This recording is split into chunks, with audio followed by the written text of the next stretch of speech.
नमस्कार, स्वागत है आपका ईटी नाउ स्वदेश पर। आप देख रहे हैं क्लोजिंग कॉल्स। मैं हूं आपके साथ अशेषा अद्वरी और मेरे साथ है मानसी दवे। और अगले 1 घंटे में हम आपके लिए लेकर आएंगे बाजार में कहाँ है एक्शन। उसी के साथ हमारे साथ कई सारे ट्रेडिंग आइडियाज़ लेकर हमारे दिग्गज मेहमान भी जुड़ेंगे। लेकिन सबसे पहले आपको बताते हैं अगले 1 घंटे में कौन से अहम सेगमेंट्स होंगे जो हम आपके लिए लेकर आएंगे। 2:35 पर क्लोजिंग ट्रेड्स, उसके बाद 2:40 पर ऑप्शंस के चैंपियंस, जहां पर फ्यूचर्स एंड ऑप्शंस की दुनिया से कुछ ट्रेडिंग आइडियाज़ हम आपके लिए लेकर आएंगे। 3 बजे मार्केट्स एंड 3 खबरों के लिहाज से कौन से स्टॉक्स फोकस में रहेंगे उस पर नज़र डालेंगे। BTST और STBT ट्रेड्स 3:15 पर, और कल के लिए कौन से इंपॉर्टेंट क्यूज और ट्रिगर्स होंगे उस पर भी हम नज़र डालेंगे 3:20 पर।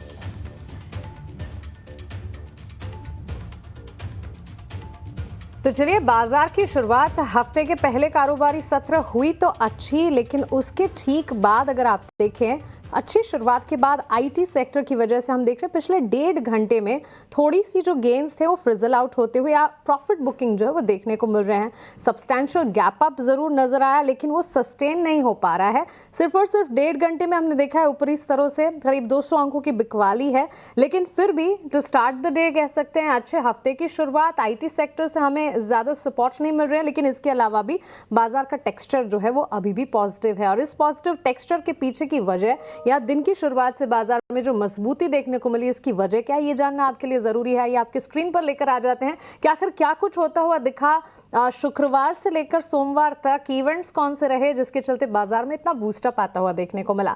देखिए, एक तो इलेक्शंस की अगर बात करें, महाराष्ट्र और झारखंड के इलेक्शन के वर्डिक्ट शनिवार को आते हुए दिखे, और उसके ठीक बाद इनफैक्ट फ्राइडे में ही उससे ठीक पहले हम एक इम्पैक्ट देख रहे थे, लेकिन महाराष्ट्र में महायुति की जो बड़ी जीत है एक बड़ा फैक्टर साबित होती हुई दिखी। बाजार को आज सुबह से ही जोश यहाँ से काफी हद तक मिला। इनफैक्ट कह सकते हैं कि बाजार इस इवेंट के बाद काफी झूमते नजर आए। सिर्फ और सिर्फ भारतीय बाजार नहीं, विदेशी बाजार से भी सपोर्ट थे आज सुबह। और हम देख रहे थे एशियाई बाजार शुक्रवार की फ्राइडे सेशन की अगर अमेरिकी बाजार की क्लोजिंग देखो वो भी ठीक ठाक ही देखने को मिली। फ्यूचर्स भी आपके स्क्रीन पर लेकर आएंगे। इस वक्त फ्यूचर्स कहां पर ट्रेड कर रहे हैं आपको पता होना चाहिए। लगातार गिरावट के बाद वैल्यूएशन जो है वो सस्ते होते दिखे। भारतीय बाजार पर विदेशी ब्रोकरेज बुलिश। देखिए, पिछले हफ्ते हमने आपको बताया था सिटी, जेफरीज, गोल्डमैन सैक्स, ये सारी की सारे ब्रोकरेज हाउसेज जो कि बड़े वेल्थ ब्रोकरेज हाउसेज हैं, वो इंडिया स्ट्रैटेजी पर अपने टेक्स, अपने रिपोर्ट्स जारी कर रहे थे। उसके टेक अवेज हम आपको बता रहे थे। आपको याद होगा हमारे सहयोगी वरुण ने एक डीप डाइव रिसर्च कर सारे के सारे ब्रोकरेजेस क्या मानते हैं इस पर भी बातचीत की थी। ओवरऑल अंडरटोन जो है भारतीय बाजार का लंबी अवधि के लिए सारे के सारे ब्रोकरेज कहकर चल रहे थे कि काफी बुलिश है। फिलहाल ये टेम्पररी डाउनफॉल से घबराने की जरूरत नहीं है। यही था एक क्रक्स उन सारे ब्रोकरेज रिपोर्ट्स का। सो वहां से भी बूस्टअप मिलता हुआ दिखा। डीआईएस लगातार हमें सपोर्ट कर रहे हैं, और चुनाव के बाद नई पॉलिसीज जो है ये अगला फैक्टर होगा, नया ट्रिगर होगा जिस पर हमारी नजर होनी चाहिए। बहरहाल आज के बाजार में सबसे ज्यादा सपोर्ट किसने दिया? सबसे ज्यादा सपोर्ट PSU बैंक इंडेक्स की तरफ से 5 महीनों की सबसे बड़ी तेजी यहां पर देखने को मिली। महाराष्ट्र में बड़े ऑर्डर वाली इंफ्रा कंपनियों के चलते यहां पर इंफ्रा स्टॉक्स में भी अच्छी तेजी देखने को मिली। नए प्रोजेक्ट्स मिलने के चलते रियल्टी कंपनियां और साथ ही रेलवे स्टॉक्स जो है वहां पर। सो क्लियरली PSU बैंक और साथ ही सरकारी कंपनियों का जो खेमा है वो आज काफी अच्छे से रिएक्ट करता हुआ दिखा। अच्छा, आज सुबह ऑटो शेयर्स पर एक पॉजिटिव जेफरीज की ब्रोकरेज रिपोर्ट थी, उसका इंपैक्ट M&M के स्टॉक प्राइस में देखने को मिला। सेंसेक्स 50 में एंट्री की खबर से जोमेटो के शेयर में 6% की तेजी, और इस पर विस्तार से आगे भी बात करेंगे सारे के सारे स्टॉक्स पर। और तेल गैस शेयरों पर भी ध्यान होना चाहिए क्योंकि वहां पर भी हम अच्छे खासे एक्शन के साथ ही कामकाज देख रहे हैं। So overall sector specific, stock specific and event specific पूरा का पूरा माहौल तैयार होता हुआ पिछले 1.5 घंटे से थोड़ी सी ऊपरी स्तरों से बिकवाली हावी होती हुई देखने को मिल रही है। लेकिन देखते हैं कि क्लोजिंग कहां पर दिखेगी। और क्लोजिंग ट्रेड्स में आज तो आशीषा इनफैक्ट वुमेन पावर है, लेकिन साथ साथ गुजराती वुमेन पावर है क्योंकि मैं हैं, आप हैं और हमारे साथ ध्वनि पटेल हैं। बिल्कुल बिल्कुल। तो कई सारे मेहमान जो हमारे साथ हमें ट्रेडिंग आइडियाज़ देंगे, और ध्वनि हमारे साथ स्टूडियो में है तो सबसे पहले उनसे ही शुरुआत करेंगे। और इसी के साथ स्नेहा सेठ भी हमारे साथ एंजल वन से जुड़ेंगी। लेकिन ध्वनि, सबसे पहले आपसे पूछना चाहूँगी, शुक्रवार के ट्रेडिंग सेशन में तेज़ी दिखी थी, आज भी वो तेज़ी कंटिन्यू होती हुई नजर आई, और ग्लोबल बाजारों से जो संकेत थे वो भी पॉजिटिव थे, और कई सारे इवेंट्स भी हैं जिसके चलते तेज़ी दिखी है। लेकिन टेक्निकल्स पर देखें तो आज जो तेज़ी दिखी है क्या ये कंटिन्यू होगी?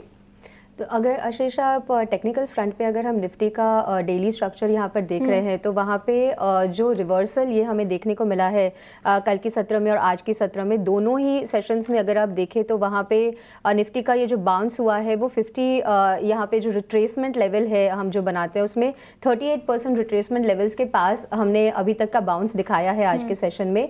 डेफिनेटली एक बेस फॉर्मेशन जो है वो निफ्टी के अंदर देखने को मिल रही है, बट सस्टेनेबिलिटी जो ओवरऑल आपको यहाँ पे देखने को मिलेगी वो 24,400 का लेवल जब हम क्लोजिंग बेसिस पे यहाँ पे पार करते हैं तो वहाँ से आपको फर्दर एक कॉन्फिडेंस के साथ जो बाइंग है वो वहाँ पर देखने को मिल सकता है। बट अभी हाल फिलहाल के लिए आज के सेशन में अगर आप देखें तो ओवरऑल मोमेंटम जो हमें देखने को मिलना चाहिए था वो यहाँ पे मिसिंग होता हुआ देखने को मिल रहा है। हालांकि बैंकिंग की तरफ से यहाँ पे जो कंट्रीब्यूशन है वो ये पॉजिटिव साइड पे देखने को मिली है। ओवरऑल पीएसयूज का आज यहाँ पे दबदबा रहा है जहाँ पे हमने ज़्यादा बाइंग एक्शन देखने को मिला। प्राइवेट बैंकिंग सेक्टर ओवरऑल एक लगार्ड परफॉर्मेंस दिखा रहे थे।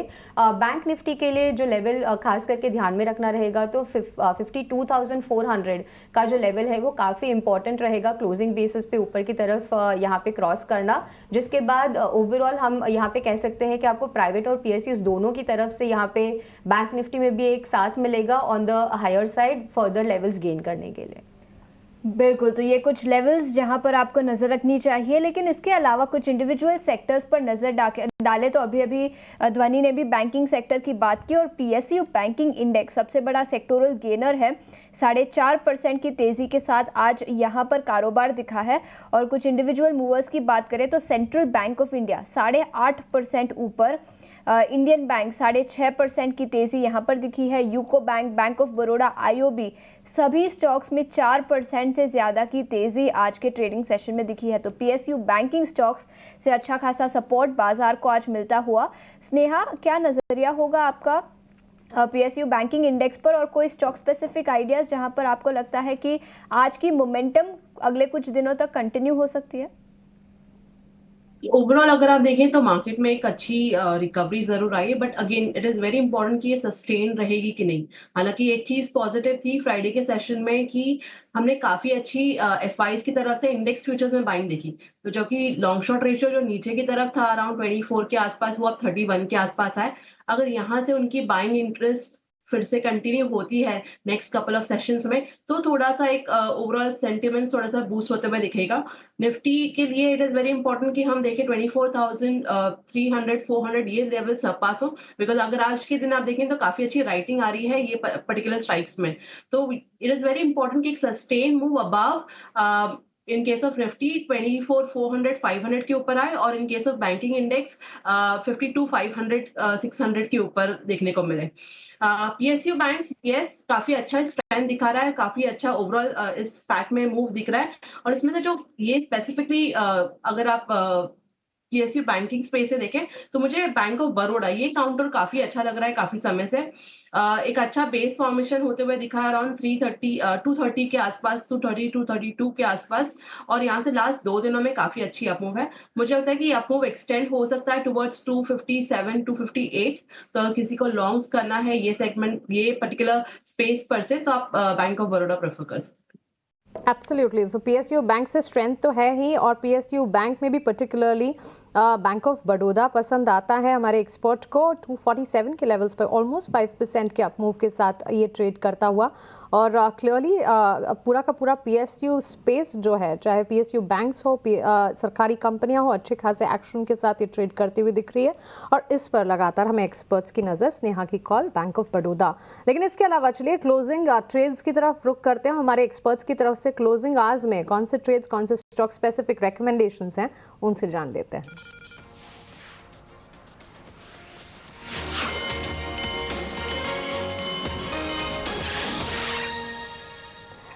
सेंट्रम ब्रोकिंग के technical and derivative research analyst हमारे साथ नीलेश जैन भी जुड़ गए हैं, उनका भी स्वागत करते हैं। नीलेश, गुड आफ्टरनून, स्वागत है आपका 18 आवर्स स्वदेश पर। अभी मैं कह रही थी कि सब्सटैंशियल गैप अप जरूर देखने को मिला लेकिन वो सस्टेन फिलहाल तो नहीं हो पा रहा है। सेकेंड हाफ में बस ये 1-8 घंटे में जो ऊपरी स्तरों से बिकवाली का दबाव आया है उसे कैसे देखते हैं आप? मार्केट्स कैसे सेंस कर रहे हैं आप और आपके closing trade stock specific recommendation? Very good afternoon to you Mansi. बिल्कुल ठीक है आपने। देखी थोड़ी प्रॉफिट बुकिंग हमें ऊपरी स्तरों से जरूर देखने को मिली है, बट मेरे ख्याल से अगर हम क्लोजिंग बेसिस पे देखें तो अगर 24,200 के ऊपर की क्लोजिंग देखने को मिलती है तो एक एक तरीके से पॉजिटिव क्लोज ही माना जाएगा, क्योंकि निफ्टी अपने 21 डे मूविंग एवरेज को रिक्लेम कर चुका है जो कि 24,050 के आसपास है। अब यहाँ से जो लेवल हम देख रहे हैं ऊपरी स्तरों पर वो है 24,400 और 24,500 का। तो यहाँ से इस सप्ताह जो कि मंथली एफएनओ एक्सपायरी का सप्ताह है निफ्टी बैंक निफ्टी का, तो काफी शॉर्ट्स अभी भी सिस्टम में बने हुए हैं, तो एक शॉर्ट कवरिंग रैली यहाँ पर और भी बनती हुई नजर आ सकती है। तो 24,400 24,500 तक के लेवल के लिए अगर निफ्टी में कोई डिप अगर यहाँ से मिलती है तो लॉन्ग ट्रेड लेके चल सकते हैं। 24,050 के नीचे का स्टॉप लॉस रखना होगा, ये स्पॉट के लेवल्स होंगे। विक्स में भी लगभग 5% का फॉल हम आज के सेशन में देख रहे हैं। अगर और कूल ऑफ यहाँ पे देखने को मिलता है तो डेफिनेटली वो एक कंफर्ट प्रोवाइड करेगा मार्केट्स को। ओवरऑल बाइंग की रणनीति अभी फिलहाल हमें देखने को मिल रही है। बैंक निफ्टी लीडरशिप दिखा रहा है, 52,000 के ऊपर टिक रहा है, तो मेरे ख्याल से बैंक निफ्टी पर भी फोकस करके चलना चाहिए। 52,400 52,500 तक की अपसाइड हमें यहाँ पे देखने को मिल सकती है। मेरी ओर से दो खरीदारी की ट्रेड है। सबसे पहले अपोलो टायर, इस पर्टिकुलर स्टॉक में लगातार हमने स्ट्रेंथ देखी है और निचले स्तरों से एक शार्प रिकवरी शॉर्ट कवरिंग के चलते यहाँ पे देखने को मिल रही है। तो अपोलो टायर में करंट लेवल पर लॉन्ग पोजीशन बना के चल सकते हैं। यहाँ से 520 525 तक के लेवल हमें देखने को मिल सकते हैं। स्पॉट्स के लेवल से 495 का स्टॉप लॉस रखना होगा। वहीं जो दूसरा स्टॉक रडार पर है वो है नजारा टेक। काफी लंबे समय बाद यहाँ पे एक बेस फॉर्मेशन बना है और स्टॉक ने एक टेक्निकल लेवल पर ब्रेकआउट दिया है। वो लेवल था लगभग 930 का, तो यहाँ पे स्टॉप लॉस रखना होगा 926 का। नजारा टेक को भी लॉन्ग करने की सलाह होगी 995 के टारगेट के लिए। कॉल्स और दोनों ही खरीदारी की एक टेक्नोलॉजी स्पेस नज़ारा टेक्नोलॉजीज गेमिंग का सेगमेंट से जुड़ी कंपनी 995 के टारगेट्स को मद्देनजर रखते हुए 926 का एक स्टॉप लॉस। और इसके अलावा ऑटो एंसलरी में अपोलो टायर्स, आज सुबह ऑटो स्पेस पर जेफरीज के पॉजिटिव रिपोर्ट भी थी, एमएनएम का जिक्र उसमें रहा, उसके ठीक बाद एमएनएम के स्टॉक प्राइस में मूवमेंट दिखी और अब अपोलो टायर भी नीलेश के रेडार पर। ध्वनि, आपकी तरफ से क्लोजिंग ट्रेड्स क्या होंगे?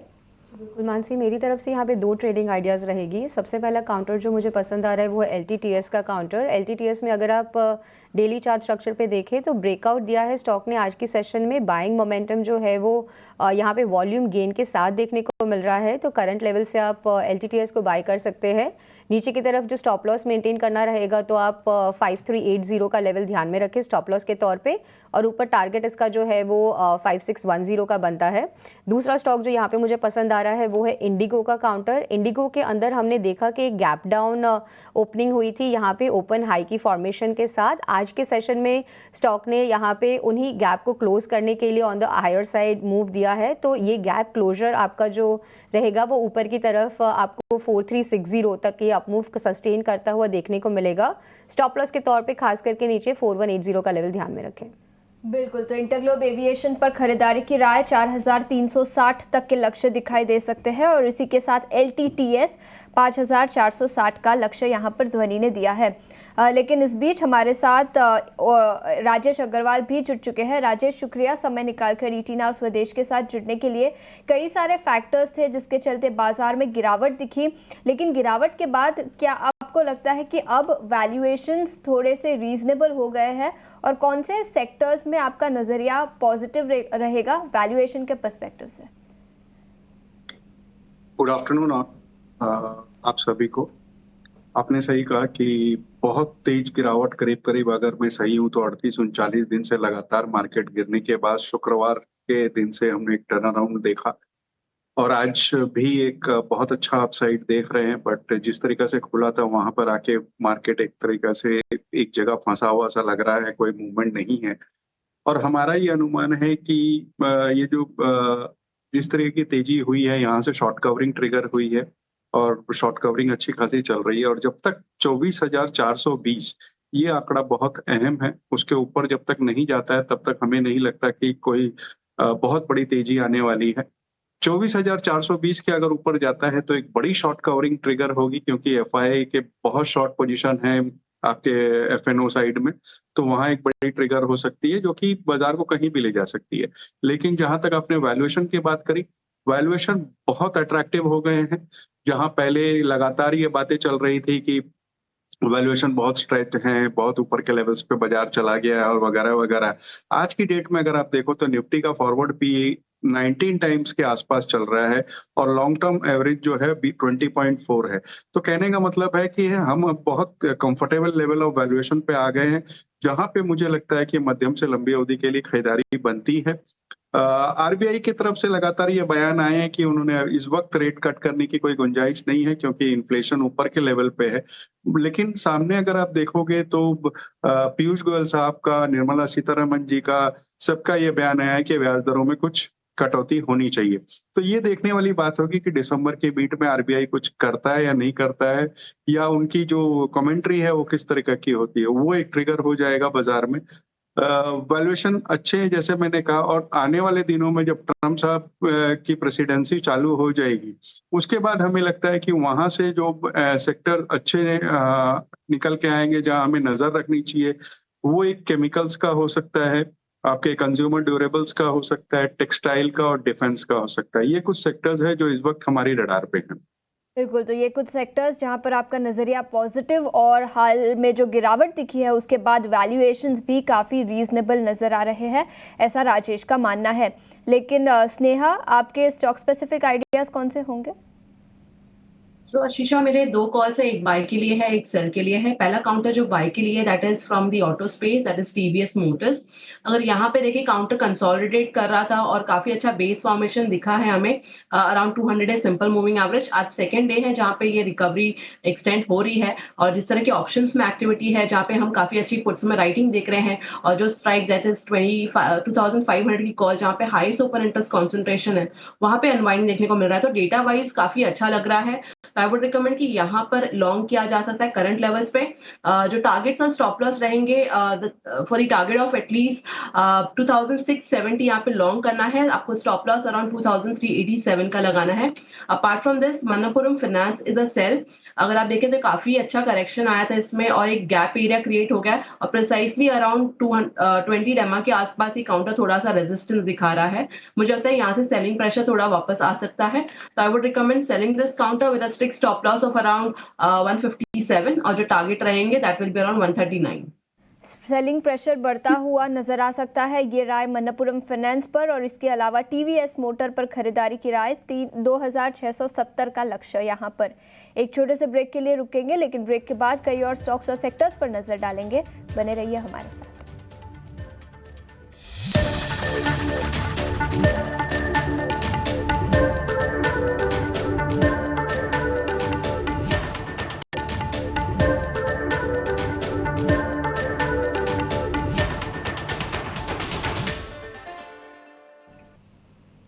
ओके, सो बाजार की इस शुरुआत में आप कह सकते हैं आज पॉजिटिव शुरुआत के बाद हल्की फुल्की यहाँ पर मुनाफा वसूली, लेकिन इससे डरने की बिल्कुल ज़रूरत नहीं है। एक्सपर्ट्स की तरफ से भी जो रिकमेंडेशन है mostly on the buy side ही नज़र आ रहा है। इस वक्त भी अगर आप देखेंगे 24,246 के स्तर पर निफ्टी ट्रेड करता हुआ। बैंक निफ्टी और ब्रॉडर इंडेक्सेस पर भी एक नज़र होनी चाहिए, और साथ ही वॉलेटिलिटी इंडेक्स, क्योंकि इंडिया विक्स कहाँ पर ट्रेड कर रहा है इस पर भी एक फोकस होना चाहिए। ऑलमोस्ट 900 950 अंकों की मजबूती बैंक निफ्टी में आप देख पाएंगे। इंडिया विक्स में 5% की गिरावट है। सो चलिए वहां से भी कंसर्न्स जो हैं वो छटते हुए नजर आ रहे हैं। मिड कैप और स्मॉल कैप में भी एक्शन, इनफैक्ट 1000 अंकों की मजबूती मिड कैप इंडेक्स में देखने को मिल रही है। Contribution ICICI Bank, L and T, SBI, HDFC Bank और रिलायंस जैसे दिग्गजों का। इसके विपरीत अगर देखेंगे Infosys, JSW Steel, Tech Mahindra, HCL Technologies और बजाज ऑटो, ये कुछ चुनिंदा शेयर्स हैं जहां पर बिकवाली का दबाव आप देख पाएंगे। एक नजर कंजम्पशन थीम पर होनी चाहिए। टाटा कंज्यूमर, कोलगेट, डाबर, ये सारे के सारे स्टॉक्स पर इन्हें पुल अप कीजिए, और अच्छी मजबूती। निफ्टी एफएमसीजी स्पेस जो है इस वक्त अच्छी मजबूती के बीच ऑलमोस्ट 800 पॉइंट्स का अपमूव दिखा रहा है, और कंजम्पशन से जुड़े ये सारे स्टॉक्स भी देखें। करीब 3% की तेजी आप डाबर में देखेंगे, मारुति मैरिको 1.5% की तेजी, आईटीसी भी ऑलमोस्ट 0.5% के अपमूव। नीलेश, ये कंजम्पशन थीम में अच्छा खासा एक्शन है, एफएमसीजी स्पेस भी बढ़ता हुआ, क्या राय होंगी? एचएल पर भी एक नजर होनी चाहिए, 2-2.5% की मजबूती। बिल्कुल मानसी, देखिए एफएमसीजी स्पेस में लगातार दूसरे कंसेक्यूटिव सेशन हमें तेजी देखने को मिल रही है, और एक लंबे समय के अंडर परफॉर्मेंस के बाद अब यहाँ पे एक स्ट्रॉन्ग पुल बैक के इंडिकेशन मिल रहे हैं। तो ये जो गिरावट हुई थी लगभग, अगर हम निफ्टी एफएमसीजी इंडेक्स की बात करें तो लगभग 66,400 के लेवल से 55,500 तक का जो फॉल आया था उसका रिट्रेसमेंट ले तो कहीं ना कहीं एक पुल बैक टूवर्ड्स 58,500 से लेके 59,000 तक की जोन में आता हुआ नजर आ सकता है। तो विद इन दी स्पेस दो स्टॉक जो हमारे डार पर है, सबसे पहले टाटा कंज्यूमर, यहाँ पर हम पुल बैक एक्सपेक्ट करके चल रहे हैं 1000 और 1020 तक के लेवल का। 925 के स्टॉप लॉस से इस पर्टिकुलर स्टॉक में एक पुल बैक ट्रेड को ध्यान में रखते हुए लॉन्ग ट्रेड लेके चल सकते हैं। साथ साथ डाबर जिसका आपने जिक्र किया, बिल्कुल यहाँ पर भी एक फॉलोअप मूव हमें देखने को मिल सकता है। लगभग 550 तक का पुल बैक यहाँ पे देख के चल सकते हैं। स्टॉप लॉस रखना होगा 510 का, और 550 और 565 तक की अपसाइड हमें यहाँ पे देखने को मिल सकती है। ओके स्नेहा, हाय, गुड आफ्टरनून। जियो फाइनेंस और साथ ही जोमेटो दोनों पर एक राय आपसे जानना चाहेंगे। Of course news base impact है, क्लियरली सेंसेक्स में जो बदलाव होने वाले हैं उसके चलते दोनों स्टॉक में मूवमेंट नज़र आ रहा है। JSW स्टील की जगह जोमेटो लेने वाले और जोमेटो के स्टॉक प्राइस में आज दिन भर में अच्छा एक्शन हमने देखा है। और BSE 100 इंडेक्स में जो बदलाव या कह सकते हैं एडिशंस होंगे उसमें जियो फाइनेंस का नाम है। हम देख रहे हैं जियो फाइनेंस में भी अच्छी खासी तेज़ी के बीच कामकाज। ऑफकोर्स ये जो बदलाव है वो 23 दिसंबर से लागू होंगे, लेकिन इम्पैक्ट आज अच्छी खासी नज़र आ रही है दोनों स्टॉक्स में। मानसी, अगर आप देखें काउंटर थोड़ा सा कंसोलिडेट कर रहा है जियो फाइनेंस स्पेसिफिकली। यहाँ पर थोड़ा कंसोलिडेशन जरूर है, बट अगर ये काउंटर अपसाइड में अगर आप देखते हैं करके कि 328 330 ये जोन निकाल देता है तो इसमें थोड़ा मोमेंटम आ जाएगा। हालांकि अगर आप इसका चार्ट स्ट्रक्चर देखें तो एक अच्छा बेस फॉर्मेशन हो गया 300 के आसपास, which is a good thing. अब वो अराउंड अपने 20 डेमा के ऊपर ट्रेड कर रहा है आज के दिन। और मुझे लगता है कि जिस तरह की ओवरऑल अपमूव आई है और जो वॉल्यूम के साथ कहीं पे हमने बाइंग देखी है रिसेंटली, तो वो चीज इंटरेस्टिंग है और पॉसिबिलिटी करके कि इसमें अपमूव कंटिन्यू हो सकता है। तो यहाँ पे पॉसिबल है करके कि 345 से लेके 350 तक के लेवल्स इसमें देखने को मिल सकते हैं। जोमैटो की अगर हम बात करें तो स्टॉक का ओवरऑल चार्ट स्ट्रक्चर काफी बढ़िया है। यहाँ पे डिस्पाइट मार्केट में थोड़ा सेलिंग प्रेशर आया, बट ये स्टॉक ने काफी अच्छा परफॉर्मेंस दिया है। मेरा मानना है कि यहाँ पर भी अपसाइड लगता है करके कि जो रिसेंटली हाई गया था अराउंड 298 300 ये लेवल्स पॉसिबल है, और उसके ऊपर अगर सस्टेन करता है तो एक शार्प मूव टुवर्ड्स 310 से लेकर 315 तक के भी आ सकते हैं। तो ओवरऑल बायस दोनों भी काउंटर में पॉजिटिव। तो चलिए ये राय जोमेटो और जियो फाइनेंस पर आपको मिलती हुई इस बीच हमारी पैनल पे कोटक सिक्योरिटीज़ के senior vice president equity research Shrikant Chauhan भी जुड़ गए हैं। श्रीकांत, गुड आफ्टरनून, स्वागत है आपका ET नाउ स्वदेश पर। इंडेक्स में तो हम देख रहे हैं, चलिए अपमूव है, थोड़ा सा अपमूव फ्रिजल आउट होता हुआ और अब बाजार संभलने की कोशिश कर रहे हैं, तेजी जो बरकरार रख रहे हैं, लेकिन स्टॉक स्पेसिफिक ढेर सारे एक्शन हैं। आपकी नज़र कहाँ है श्रीकांत? Good afternoon everyone. तो देखिए यहाँ पे अगर हम निफ्टी को देखें तो निफ्टी ने जो ये रैली दिखाई है, इस रैली का ये फर्स्ट करेक्शन बोल सकते हैं हायर लेवल से। और जब भी ये फर्स्ट करेक्शन आता है तो उसमें वापस से एक बाइंग स्ट्रेंथ भी बनता है। और मुझे लगता है कि 24,150 24,160 के करीब जो मार्केट के लिए अच्छा सपोर्ट बना हुआ है, उन्हीं लेवल से वापस हमने मार्केट में एक रिकवरी देखी है। तो मुझे लगता है कि ये रिकवरी सस्टेन रहेगी और हम शायद वापस से एक बार 24,500 तक के लेवल्स देख सकते हैं। तो ये रहा निफ्टी का नजरिया। बाकी भी इंडाइसेस मुझे लगता है कि ग्रेजुअली पार्टिसिपेट करेंगे। बैंक निफ्टी तो ऑलरेडी ब्रेकआउट के वापस पास आके खड़ा है। बैंक निफ्टी में भी हमें लगता है कि एक अच्छा खासा ब्रेकआउट बन सकता है अगर ये अपने इंपॉर्टेंट 52,500 के लेवल्स को अगर डिसिसिवली क्रॉस कर लिया तो उसके बाद हमें लगता है कि बैंक निफ्टी में भी अच्छी तेजी बनेगी।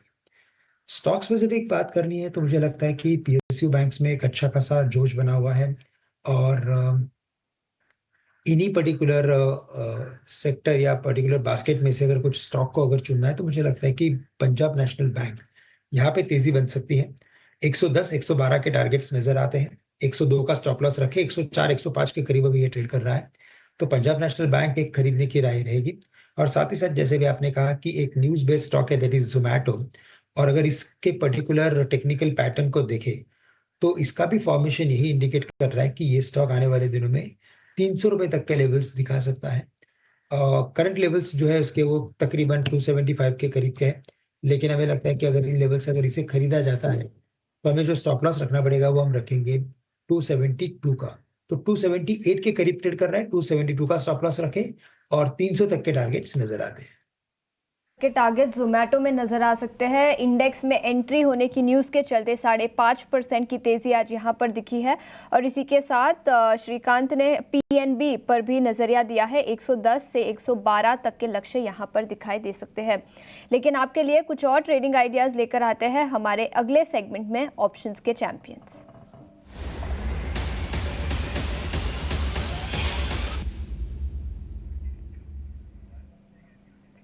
और इस घंटे के ऑप्शंस के चैंपियंस बताने के लिए हमारे साथ यस सिक्योरिटीज़ के लक्ष्मीकांत शुक्ल जी जुड़ चुके हैं। लक्ष्मीकांत जी, शुक्रिया समय निकालकर हमारे साथ जुड़ने के लिए। बताएं, वायदा बाजार में कमाई के मौके आपको कहां नजर आ रहे हैं? गुड आफ्टरनून आप सभी को। आज के ऑप्शन चैंपियन में आईसीआईसीआई बैंक रिकमेंड करना चाहूँगा, क्योंकि इसमें अगर हम पिछले 3 दिनों का ट्रेंड देखें तो इस स्टॉक में 100 डीएमए के रिबाउंड के बाद अच्छी खासी फॉलो थ्रू बाइंग मोमेंटम ये स्टॉक बनाता हुआ नजर आ रहा है। तो मुझे लगता है कि अगर ये 1315 के लेवल को क्रॉस करता है तो आईसीआईसीआई बैंक हमें जो इसका अगला स्तर है वो 1360 के आसपास आ रहा है। मुझे लगता है कि वहाँ से अपसाइड का स्ट्रेंथ आने वाले समय में दिखाई दे सकता है। तो जो मैंने रिकमेंड किया है वो है 1310 का कॉल ऑप्शन, इसी मंथ के कॉन्ट्रैक्ट में लेना है around the levels of 6 to 7 rupees per. और इसमें जो हमारा स्टॉप लॉस रहेगा वो रहेगा 2 रुपीज का, और जो अपसाइड के टारगेट रहेंगे वो आ रहे हैं 17 रुपीज के। तो जो ओवरऑल रिस्क है वो बनता हुआ नजर आ रहा है 3500 का, और हमारे टारगेट अगर अचीव होते हैं तो जो मैक्सिमम रिवॉर्ड है वो आ रहा है 7000 रुपीज का।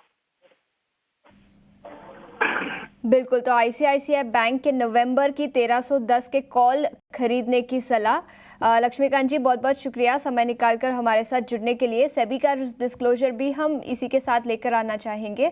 90% लोगों को फ्यूचर्स एंड ऑप्शंस में नुकसान होता है, तो अपने फाइनेंशियल एडवाइजर को कंसल्ट करके फिर ही एफएनओ में ट्रेड करें। एक छोटे से ब्रेक के लिए रुकेंगे, लेकिन कई और स्टॉक्स और सेक्टर्स पर ब्रेक के बाद चर्चा करेंगे।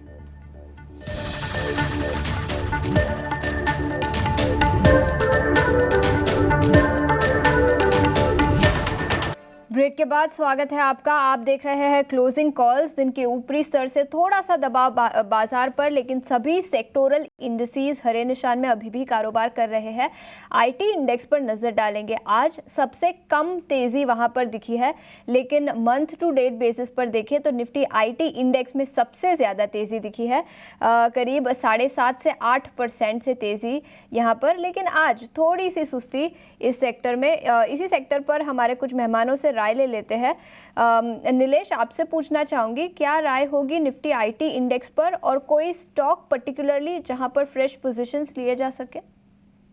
बिल्कुल आशीषा, देखिए ये पर्टिकुलर सेक्टर पिछले कुछ एक दिनों से लगातार एक्शन दिखा रहा है और एक नए रिकॉर्ड हाई यहाँ पर आज देखने को मिल रहा है। तो अंडरटोन काफी स्ट्रांग है और मेरे ख्याल से ये मोमेंटम यहाँ से अभी भी कैरी फॉरवर्ड होता हुआ नजर आ रहा है। अगर हम with in this space stocks की बात करें तो टीसीएस यहाँ पर रडार पे रख के चलना चाहिए। इस पर्टिकुलर काउंटर को 4400 प्लस तक के लेवल देखने को मिल सकते हैं। 4200 के नीचे का स्टॉप लॉस रख के बाय एंड डी की रणनीति यहाँ पर बनाने की सलाह होगी। इसके अलावा एचसीएल टेक्नोलॉजी, ये पर्टिकुलर काउंटर हालांकि आज थोड़ी प्रॉफिट बुकिंग जरूर देखने को मिल रही है, बट इसे कोई भी डिप पर ऐड करने की सलाह होगी। 1820 का स्टॉप लॉस लगाना होगा। 2000 प्लस तक के लेवल्स हमें यहाँ पे आते हुए नजर आ सकते हैं। इसके अलावा mid cap and small cap ITs पर भी काफी अच्छा मोमेंटम बना हुआ है। कोफोर्ज, इस पर्टिकुलर स्टॉक में भी हमें 8800 से 9000 तक के लेवल शॉर्ट टर्म के लिहाज से देखने को मिल सकते हैं। 8500 के स्टॉप लॉस से कोफोर्ज में भी एक मोमेंटम ट्रेड लिया जा सकता है। 8500 के स्टॉप लॉस के साथ कोफोर्ज में भी तेजी इन लेवल से दिखाई दे सकती है। रियल एस्टेट सेक्टर से 2 स्टॉक पर नजर डालेंगे। एक है प्रेस्टीज एस्टेट्स, 5% से ज्यादा की तेजी, और महेंद्र लाइफ स्पेसेस, यहाँ पर भी 5% से ज्यादा की तेजी आज दिखी है। श्रीकांत, क्या नजरिया होगा दोनों ही स्टॉक्स पर, प्रेस्टीज एस्टेट्स और महेंद्र लाइफ स्पेसेस? लगता है कि रियल एस्टेट स्पेस में जो एक करेक्शन का दौर था वो मुझे लगता है कि ऑलमोस्ट कंप्लीट हो चुका है। हमने इसमें अच्छा खासा करेक्शन देखा था। लगभग मैं कहूँगा कि जून जुलाई से जो इसमें करेक्शन की शुरुआत हुई थी उसका ऑलमोस्ट एक मुझे लगता है कि एंडिंग पीरियड जो होता है वो खत्म हो चुका है और अभी यहाँ से अच्छी तेजी बन सकती है। कई सारे स्टॉक अच्छे खासे करेक्ट हो चुके हैं और अभी डिलीवरी बेस्ड वॉल्यूम को भी अगर आप देखें तो इन लेवल्स पे डिलीवरी बेस्ड वॉल्यूम बढ़ते जा रहे हैं। करंट लेवल से मैं कहूँगा कि प्रेस्टीज को बिल्कुल लॉन्ग किया जा सकता है। हमें लगता है कि ये स्टॉक जो अभी 1720 के करीब ट्रेड कर रहा है, ये स्टॉक कम से कम 1850 तक के लेवल्स कम से कम दिखा सकते हैं, और बेस्ट केस में शायद ये स्टॉक अपने प्रीवियस हाइस के आसपास भी जा सकता है। करंट लेवल्स अगर खरीदना है, कोई अगर ट्रेडिंग पोजीशन ही बनानी है, तो मुझे लगता है कि स्टॉप लॉस होना चाहिए अराउंड 1650 का। बट अगर इन्वेस्टमेंट करना है with medium to long term view, तो बिल्कुल करंट लेवल से प्रेस्टीज को खरीदा जा सकता है। साथ ही साथ आपने कहा शोभा डेवलपर्स ना, आपने दूसरे स्टॉक की जो बात की वो लोडा life spaces, Mahindra life spaces की बात की। Mahindra life space, okay okay. तो बिल्कुल, तो देखिए महिंद्रा लाइफ स्पेस में भी अगर आप देखें तो यहाँ पे भी हमें लगता है कि जो एक्टिविटी है वो क्लियरली नजर आती है कि इस पर्टिकुलर लेवल से अगर इसमें तेजी बनती है तो ये स्टॉक कम से कम अपने जो एक इम्पॉर्टेंट रेजिस्टेंस के करीब जा सकता है, और वो रेजिस्टेंस है अराउंड 525-530। वैसे देखा जाए तो अभी भी ये स्टॉक अगर ओवरऑल करेक्टिव पैटर्न में देखा जाए तो मुझे लगता है कि जो इसमें रिकवरी बनी है वो काफी स्लो एंड ग्रेजुअल है, तो इसमें इन्वेस्टमेंट करना ज्यादा फायदेमंद होगा as compare to trading bets. But yes, ये 525-530 के लेवल्स वापस से दिखा सकता है। बिल्कुल, तो 520-530 तक के लेवल्स महिंद्रा लाइफ स्पेसेस में दिखाई दे सकते हैं। ये नज़रिया रियल एस्टेट सेक्टर के कुछ स्टॉक्स का। लेकिन 3 बज चुके हैं और अब वक्त है हमारे अगले सेगमेंट का, मार्केट्स एट 3।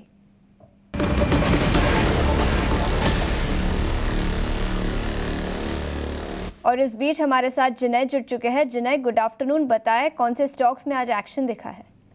जी बिल्कुल, बात करेंगे 5 ऐसे शेयर पे जहाँ पे हमें खबरों के दम पर काफ़ी एक्शन नज़र आ रही है। पहले बात करेंगे सेंट्रल बैंक ऑफ इंडिया में। कंपनी में काफ़ी अच्छी तेज़ी, करीब 8% की तेज़ी हमें नज़र आ रही है। कंपनी को आरबीआई की तरफ से मंजूरी मिली है इंश्योरेंस बिजनेस में एंटर करने के लिए। Company Italy based generally group के साथ एक जेवी फॉर्म करने वाली है ये बिज़नेस के लिए। दूसरे शेयर की तरफ बदलेंगे तो इंडिगो इंटरग्लोब एविएशन भी आज हमें फोकस में नज़र आ रहा है। जैपनीज़ एयरलाइंस के साथ कंपनी ने एक करार किया है जिसके चलते कंपनी आज फोकस में हमें नज़र आ रही है। तीसरे स्टॉक की बात करेंगे तो यूपीएल एग्रोकेमिकल स्टॉक आज फोकस में है। CH4 ग्लोबल के साथ कंपनी ने करार किया, और ये जो करार है बेसिकली एक ग्लोबल फीड स्टॉक सप्लीमेंट बनाने के लिए ये पार्टनरशिप CH4 ग्लोबल के साथ कंपनी ने की है। चौथा स्टॉक जो हमें फोकस में दिख रहा है 2 खबरों के दम पर। पहला तो जोमेटो को मंजूरी मिली है अपने शेयर होल्डर से 8,500 करोड़ का QIP प्लान के लिए, जिसके लिए हमें मंजूरी देखने मिली। तो ये तो एक पहला पॉजिटिव ट्रिगर है। और दूसरा जो BSE सेंसेक्स का रिजिग होने वाला है दिसंबर में, वो चेंजेस में जोमेटो सेंसेक्स इंडेक्स में अब शामिल होने जाएगा, तो उसके चलते भी आज हमें एक स्टॉक में काफ़ी अच्छा तेज़ी नज़र आया है। बात करेंगे 5वें स्टॉक्स की तो रेलवे स्टॉक्स आज फोकस में रहेंगे। राइट्स को एक ज़्यादा तेज़ी हमें देखने मिल रही है, करीब 7% से ज़्यादा की हमें तेज़ी नज़र आई है राइट्स के शेयर में। कंपनी को एक बड़ा ऑर्डर मिला है 532 करोड़ का, और ये order basically railway electrification segment के लिए कंपनी को एक बड़ा ऑर्डर मिला है। शुक्रिया हमारे साथ जुड़ने के लिए। और 3 बजे मार्केट एक्शन में कौन सी खबरें हैं जिस पर फोकस रहना चाहिए, सब हमें विस्तार से बताने के लिए स्टॉक स्पेसिफिक मूव्स तो हैं ही, लेकिन वनी आपसे समझना चाहेंगे ओवरऑल मार्केट का सेंस। बिकॉज शुक्रवार के सेशन से हमने देखा कि एक अच्छी खासी मजबूती देखने को मिली और उसके ठीक बाद ये मजबूती आज सुबह भी इंटैक्ट रही। लेकिन ऑब्जर्वेशन ये है कि मार्केट एक तरफ आगे बढ़ने के बाद थोड़ा सा थक रहा है।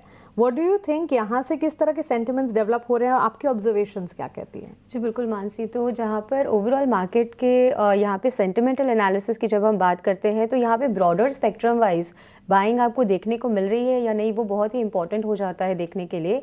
अगर आप निफ्टी 500 के इंडेक्स को देखें तो वहाँ पर ओवरऑल ब्रॉडर स्पेसिफिक आप देखें तो हाई से करीब 250 स्टॉक्स ऐसे हैं जो 20% से भी ज़्यादा करेक्ट हो चुके हैं। और अगर आप कल की और आज की सेशन को ही अगर आप कंपेयर कर रहे हैं या फिर ओवरऑल आप ब्रेक कीजिए बैंक निफ्टी को भी इन द 2 पार्ट्स के, आप प्राइवेट बैंकिंग और पब्लिक सेक्टर बैंकिंग दोनों को यहाँ पे कंपेयर कर रहे हैं, तो दोनों में ही आपको देखने को मिलेगा कि दोनों ही एक साथ टैंडम में नहीं चलने को देखने को मिल रहे हैं। आज के सत्र में भी अगर आप देखें तो आपको यहाँ पे देखने को मिलेगा कि प्राइवेट बैंकिंग सेक्टर की तरफ से जो सपोर्ट था ओवरऑल वो यहाँ पे मिसिंग था, जहाँ के PSU का जो सपोर्ट है वो आज बरकरार है। इसी को अगर आप कुछ दिन पहले देखेंगे तो वाइस वर्सा प्ले चल रहा था। तो overall broad spectrum wise definitely index एक हाई पॉइंट अचीव करने की कोशिश कर रहा है, बट जो यहाँ पे सबका एक टैंडम में मूव होना ज़रूरी होता है वो मूव ओवरऑल यहाँ पे अभी भी कन्विक्शन वाइज मिसिंग देखने को मिल रहा है। तो ये स्ट्रेंथ जो आज की है उनके लिए निफ्टी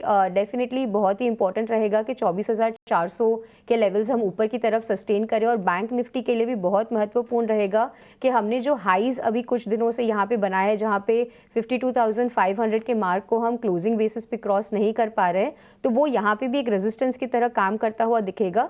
अगर आपको यहाँ पे ट्रांचेस में बाय करना है तो कर सकते हैं, but overall fresh buying positions index में इन सत्रों पे अभी फिलहाल के लिए नहीं करनी चाहिए। ओके, सो इंडेक्स पर ये आउटलुक है और इस पर ज़रूर ध्यान रखें।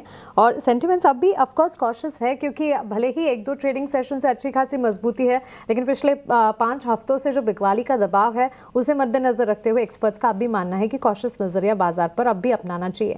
MSCI नवंबर रीजिग के साथ साथ जो स्टॉक्स हैं जहां पर फ्रेश एडिशंस हो रहे हैं उस लिस्ट को एक बार लेकर आते हैं। Alkem laboratories, Voltas, Oberoi realty, BSE limited, ये कुछ स्टॉक्स हैं जहां पर एडिशंस होते हुए नजर आएंगे। और इसके अलावा HDFC बैंक यहाँ पर वेटेज बढ़ता हुआ दिखेगा। HDFC बैंक के चार्ट्स को एक बार पुल अप करते हैं, मजबूती के साइंस बनी यहाँ पर नजर आ रहे हैं। Of course MSCI rejig one of the factor, इसके अलावा भी बैंक्स फाइनेंशियल्स में बड़े दिग्गज बैंक की कैटेगरी में सबसे आगे आज संभालता हुआ मार्केट को। जी बिल्कुल, यहाँ पे HDFC का ओवरऑल चार्ट स्ट्रक्चर जो अगर हम देख रहे हैं यहाँ पे, तो इसके अंदर देखने को मिल रहा है कि डेफिनेटली आज की सेशन में जो बाइंग थी वो यहाँ पे देखने को मिली, but throughout the day यहाँ पे गेन्स जो है वो लूज आउट करने को देखने को मिले। और अगर आप ब्रॉड चार्ट इसका लेके आएंगे तो आपको देखने को मिलेगा कि 1800 की लेवल को स्टॉक यहाँ पे ऊपर की तरफ क्रॉस नहीं कर पा रहा है सिंस जुलाई। यही लेवल जो है वो HDFC बैंक के अंदर एक रेजिस्टेंस की तरह कॉन्स्टेंटली आपको काम करता हुआ देखने को मिल रहा है। तो अगर बाइंग पोजिशन है तो एक बार के लिए यहाँ पे प्रॉफिट बुकिंग की सलाह रहेगी। फर्दर पोजिशंस कोई भी यहाँ पे लॉन्ग साइड पे नहीं बनाई जाए। ओके, तो चलिए ये राय फिलहाल इसे वॉच लिस्ट में रखने की राय ध्वनि की तरफ से हमें मिलती हुई दिख रही है। ध्वनि, वैसे शुक्रिया आपका हमारे साथ स्टूडियो में जुड़ने के लिए, हमसे बातचीत करने के लिए। All the way from Hyderabad you are here, and उम्मीद करते हैं कि इस तरह के ट्रिप्स और भी आप बनाएं। Have a nice journey, safe trip to you back home. Thank you so much, it was just a pleasure being a part of this. Thank you so much Dhvani. और चलिए आगे बढ़ते हैं और एक नज़र बाजार पर भी डाल देते हैं। इस वक्त जहां हम देख रहे हैं कि निफ्टी IT इंडेक्स जो है वो बढ़ने की कोशिश और मजबूती के साइंस यहाँ पर IT स्पेस से भी अब क्लियरली नज़र आ रहे हैं। देखिए, इतनी तेज़ी जितनी हम बैंकिंग, फाइनेंशियल्स, PSUs में देख रहे उतनी नहीं, लेकिन निफ्टी IT भी आप अपने आप को संभालने की कोशिश में। Major IT players like TCS अगर आप देखेंगे 1.5 से 2% की तेज़ी यहाँ पर नज़र आएगी। इसके अलावा कंजम्पशन थीम और ऑटो स्पेस। राजेश जी, एक राय आपसे जानना चाहेंगे, बिकॉज ये दोनों ही स्पेस ऐसे हैं जो कि पिछले 1 महीने में देखे तो ज़्यादा चर्चा का विषय नहीं बने थे, क्योंकि एक्शन इतना बड़ा नहीं दिख रहा था। अब कंजम्पशन की स्टोरी की बात करें तो रूरल और अर्बन डिमांड दोनों देखनी होती है, और ऑटो बिक्री के आंकड़ों से ही ऑटो स्पेस में हमने ज़्यादा कोई फ्रॉथ नहीं देखी। लेकिन आज के सत्र में दोनों ही स्पेसेस में अच्छा एक्शन, और जेफरीज की इनफैक्ट एक पॉजिटिव रिपोर्ट ऑटो पर भी आई है। आपका फंडामेंटल नज़रिया इन दोनों सेक्टर्स पर क्या होगा? आपने सही कहा कि पिछले 1-1.5 महीने से कोई ऐसी मूवमेंट नहीं दिखी है। उसका मुख्य कारण ये रहा कि दूसरी तिमाही के जो नतीजे आए वहां पर अगर आप देखेंगे तो खराब तो प्राय सभी सेक्टर्स का परफॉर्मेंस था, लेकिन सबसे ज्यादा खराब अगर किसी सेक्टर का परफॉर्मेंस था तो वो ऑटो और FMCG था। दोनों में ही हमने वॉल्यूम ड्रॉप देखी थी, इन्वेंट्री की दिक्कतें देखी थी और कई चीजें देखी थी। लेकिन अब आगे आने वाले दिनों में जिस तरीके से ये संभावनाएं बनी है कि सेकेंड हाफ में, जो कि फर्स्ट हाफ में गवर्नमेंट स्पेंडिंग एकदम नगण्य थी, सेकेंड हाफ में गवर्नमेंट स्पेंडिंग थोड़ी बढ़ती हुई नजर आएगी, जिससे ये उम्मीद बंधी है कि कंजम्पशन वापस से ट्रैक पे आएगा। तो हमें लगता है कि FMCG और ऑटो जो इसने अच्छा खासा करेक्शन देख लिया है, वहां थोड़ी सी नजर रखनी चाहिए। एक एक करके अगर लिया जाए तो ऑटो में हमें लगता है 2 व्हीलर में आपको बजाज ऑटो बहुत अच्छी अपसाइड दे सकता है। कंपनी की बैलेंस शीट बहुत स्ट्रांग है, जो नए लॉन्चेस लिए गए हैं वो बहुत अच्छी तरीके से मार्केट ने लिए हैं और आगे भी बहुत एग्रेसिव लॉन्चेस हो रहे हैं। 3 व्हीलर स्पेस में अच्छी बढ़त बना रहे हैं। इवन EV में जो उनका ब्रांड चेतक है वो भी अच्छी तरीके से लिया गया है। और अगर 4 व्हीलर की बात की जाए तो मैं थोड़ा सा लीग से हटके हुंडई के साथ जाना चाहूंगा। अगर आप देखो तो SUV स्पेस में एक मार्केट लीडर कही जा सकती है कंपनी। उन्होंने अभी तालेगांव में जिस तरह की डिमांड निकल रही है उसको देखते हुए तालेगांव में जनरल मोटर्स का एक प्लांट लिया है, जहां वो अपनी कैपेसिटी एक्सपैंड कर रहे हैं। बैलेंस शीट स्ट्रांग है और इस वक्त जो हालात बने उनके IPO के बाद, तो कोई खास बढ़त तो हुई नहीं, रेदर IPO प्राइस से भी नीचे ट्रेड कर रहा है। इस तिमाही के नतीजे थोड़े दबाव में आए थे, जो प्राइस अभी के आए थे, लेकिन मुझे लगता है कि इस साल भर के नजरिए के साथ हुंडई में खरीदारी करता है तो एक अच्छे मुनाफे पे बैठा होगा। ये नजरिया ऑटो सेक्टर पर। इस बीच एक बड़ी खबर आती हुई महायुति को फिर सरकार बनने के बाद महाराष्ट्र की नई हाउसिंग पॉलिसी का जल्द ऐलान हो सकता है। इस पर और जानकारी लेते हैं, मेरे सहयोगी अनुराग शाह अब हमारे साथ जुड़ चुके हैं। अनुराग, बताएं क्या डिटेल्स है आपके पास?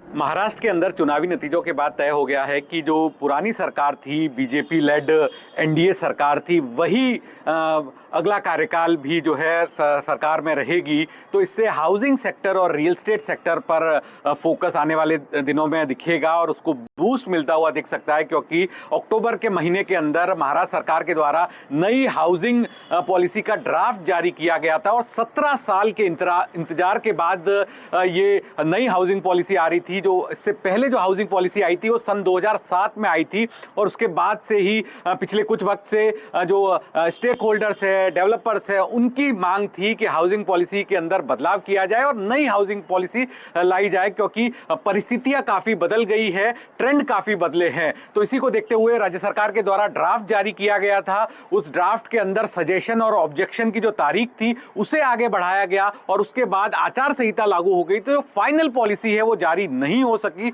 और अब जो है उस सरकार के अंदर कंटिन्यूशन है। तो जानकारों का और हमारे सूत्रों का मानना है कि नई सरकार की प्राथमिकता होगी हाउसिंग पॉलिसी को लागू करना, जिसमें कई सारे बदलाव जो है सरकार करने वाली है, जिसमें प्रीमियम को रेशनलाइज किया जाएगा। डेवलपर की जो सबसे बड़ी कॉस्ट होती है वो प्रीमियम की होती है और उससे घर खरीदार की भी लागत बढ़ जाती है। इसके अलावा अफोर्डेबल हाउसिंग पर फोकस है नई हाउसिंग पॉलिसी में। इसके अलावा रीडेवलपमेंट जो प्रोजेक्ट है वो प्राइवेट डेवलपर्स के साथ मिलके किए जाएंगे। ये तमाम चीजें नई हाउसिंग पॉलिसी के ड्राफ्ट में बताई गई है और अब नई सरकार के बनने के बाद जो हाउसिंग पॉलिसी है वो नियमों में बदलती हुई दिखेगी, फाइनल पॉलिसी जो है लागू होते हुए दिखेगी। बिल्कुल, तो हाउसिंग पॉलिसी महाराष्ट्र में लागू होती हुए दिख सकती है, जिसके चलते कई सारे मुंबई बेस्ड जो रियल एस्टेट स्टॉक्स हैं उन पर भी पॉजिटिव इम्पैक्ट दिखाई देगा। अनुराग, शुक्रिया पूरी डिटेल्स के साथ हमारे साथ जुड़ने के लिए।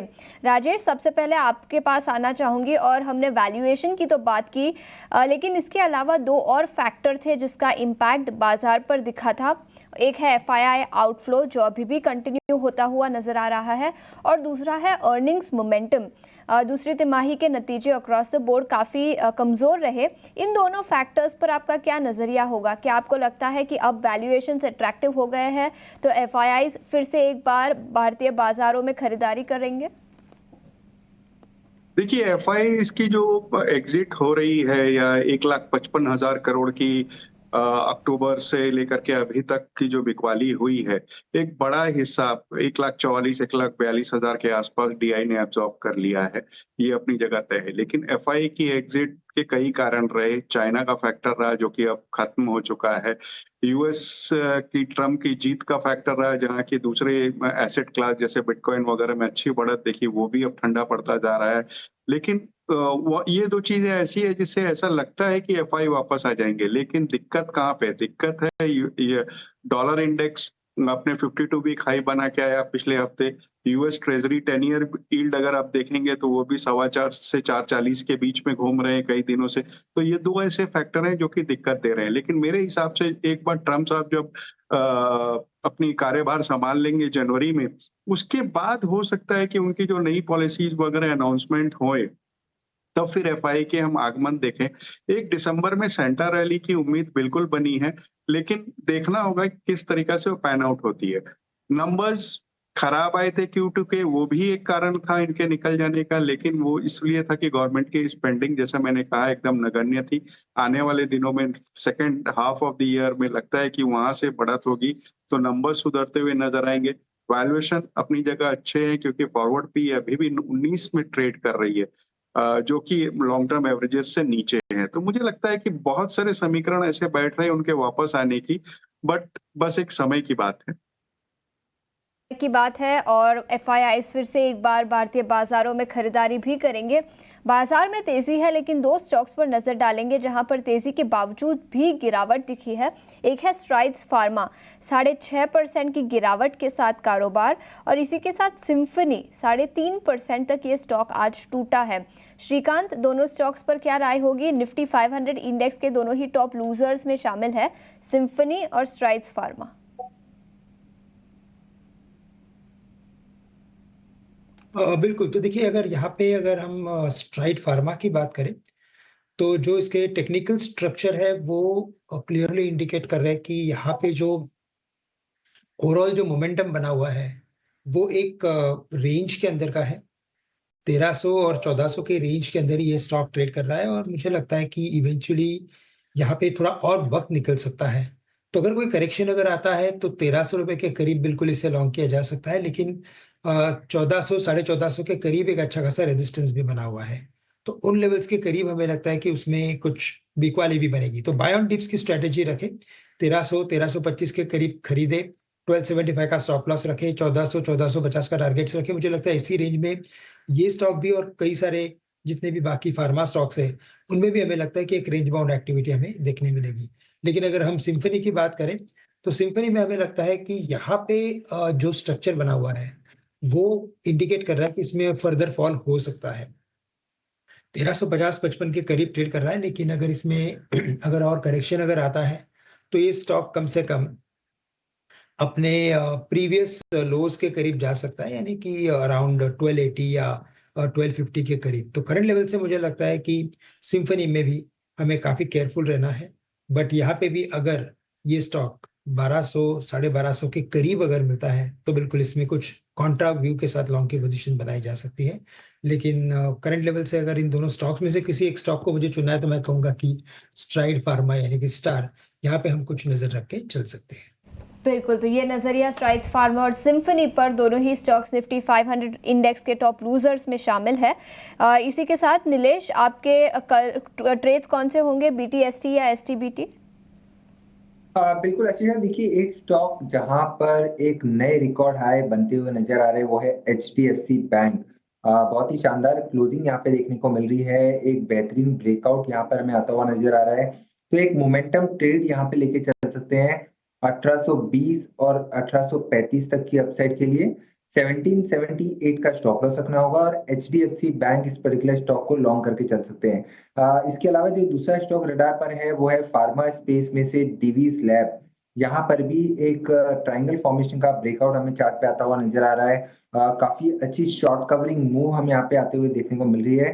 तो डिवीज लैब को लॉन्ग करके चल सकते हैं 6250 और 6400 तक की अपसाइड के लिए। 6050 का स्टॉप लॉस रखना होगा। ओके, डिवीज लैबोरेटरीज और साथ ही HDFC बैंक, दो कॉल्स जहां पर BTST ट्रेड नजर आ रहे हैं नीलेश को। श्रीकांत, आपकी तरफ से BTST ट्रेड्स कौन से होंगे? तो देखिए, मुझे लगता है कि जियो फाइनेंस यहाँ पे भी एक अच्छा खासा मोमेंटम बन सकता है। हायर बॉटम का फॉर्मेशन बना हुआ है, वॉल्यूम बढ़ चुके हैं, कुछ रीबैलेंसिंग का भी इफेक्ट देखने मिल रहा है। तो मुझे लगता है कि करंट लेवल से अगर जियो फाइनेंस को खरीदते हैं तो ये स्टॉक कम से कम 335 340 तक के लेवल्स दिखा सकता है। करंट लेवल से इसे खरीदे और स्टॉप लॉस यहाँ पे जो रखना है वो हम रखेंगे 317 रुपए का।